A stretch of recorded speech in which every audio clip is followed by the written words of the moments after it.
কখনো আল্লাহর কাছে কিছু চাইলে দোয়াটা এইভাবে করবেন, আল্লাহ আমাকে একটা ঘর দাও, এটা বললেন না। বলবেন আল্লাহ আমাকে একটা শান্তির ঘর দাও। কারণ ঘর পাইলাম, যদি শান্তি না থাকে সে ডুপ্লেক্স বাড়ির দাম কি?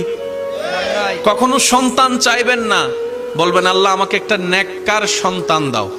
কখনো চাকরি ব্যবসা খুঁজবেন না, বলবেন আল্লাহ আমাকে হালাল রুজি অর্জনের একটা রাস্তা করে দাও। কারণ আপনার যদি সন্তান সন্ত্রাস হয়ে বসে, বাপদাদা 14 গোষ্ঠীর ইজ্জত, এই সন্তান হওয়ার চাইতো। আমি কি বুঝাতে পারছি কথা? এবার দেখেন আল্লাহ এমন দয়াবান, যারা নামাজ পড়ে তাদেরকেও দেয়, যারা নামাজ পড়ে না তাদেরকেও দেয়। কিন্তু দুই দেওয়ার মধ্যে পার্থক্য আছে। যারা আল্লাহ শুকরিয়া করে তাদেরকে আল্লাহ বাড়িয়ে দেয় এবং পরকালের সওয়াবও দেয়। এটা সবাই পায়? এটা সবাই পায়? তো এমন একজন রব যদি আমাদের থাকে, আমাদের তো আসলে টেনশন করার কোনো দরকার যদি